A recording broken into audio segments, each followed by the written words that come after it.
Goeiemôre luisteraars, ek groet jou in die mooi naam van Jesus, die een wat vir jou lief het met 'n waaragtige liefde wat nooit sal verander nie. Hy wat by jou is en wat oor jou die wag hou, selfs in die donkerste oomblikke is hy by jou.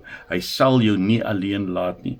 Psalm 57 is 'n psalm van Dawid en ons lees dit uit die Nuwe Lewende Vertaling van die Bybel. Here, u trou is hemelhoog. Dis die opskrif van hierdie psalm.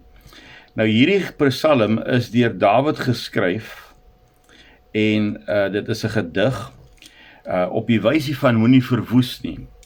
'n Gedig met verwysing na die gebeurtenis toe hy in die grot van Saul af weggevlug het.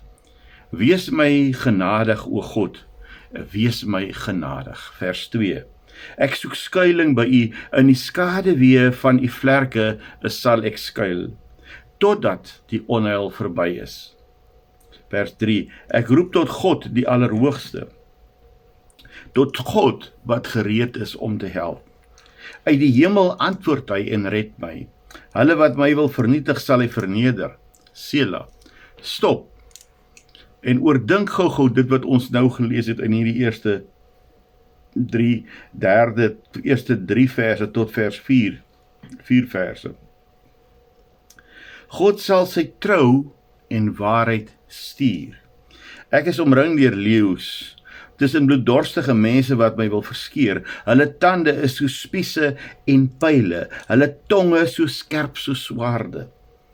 O God, mag u geprys word ver bo kan die hemele en die heerlikheid besing word oor die hele aarde. Vers 7. Hulle het vir my voete in lokval gestel. Ek voel te neergedruk. Hulle het 'n gat voor my gegrawe, maar het self daarin geval. Sela.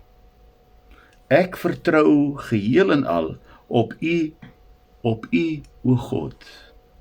Vertrou ek onwrikbaar, ek wil lofliedere sing.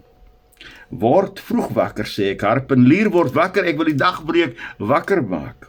Voor die volke wil ek u prys, Here, tussen die nasies wil ek u lof besing, want u trou is hoër as die hemele, u waarheid reik tot in die wolke. Mag u verhewe wees tot bo die hemele, o God, en die heerlikheid erken word oor die hele aarde. Die Here is getrou. God is getrou.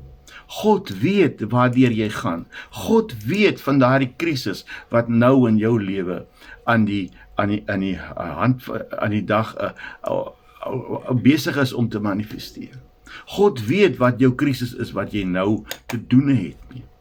Maar vanoggend wil ek vir jou kom vra, om ten spyte van jou krisis, ten spyte van hierdie lokval wat vir jou gestel is, vir jou voete, daar waar 'n gat gegrawe is, sodat jy daarin moet val, die ou wat daai gat gegrawe het, gaan self in die gat val.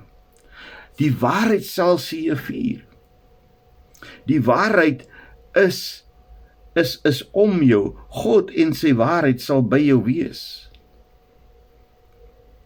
God sal sy trou en waarheid stuur, sê vers 4 se B gedeelte. Ek is omring deur leeu's, tussen bloeddorstige mense wat my verskeer. Hulle tande is so spiese en pyle, hulle tonge so skerp so swaarde. O God, mag u geprys word ver bo kan die hemele en die heerlikheid besing word oor die hele aarde. Hulle het vir my voete in lokval gestel. Ek voel te neergedruk, hulle het 'n gat voor my gegrawe, maar self daarin geval. Kom ons loof vanoggend die Here. Binne-in hierdie krisis van jou, hierdie saak wat vir jou vanoggend vasgevang hou, hierdie ding wat daar net nie voor 'n uitkoms blyk te wees nie. God is getrou. God is getrou en hy sal vir altyd getrou wees, want hy is lief vir jou. Hy het jou gemaak met sy hande. Hy het jou gemaak na sy beeld. Jy is kosbaar en wondermooi gemaak. Kom ons fokus vanoggend op hierdie fantastiese woord wat die Here vir ons gee. En ons loof die Here. Kom ons loof die Here. Kom ons besing sy lof. Want sy trou is hoër as die hemele. Sy waarheid reik tot in die wolke. Mag u, o Here, verhewe wees tot bo die hemele, o God, en die heerlikheid erken word oor die hele aarde. Amen.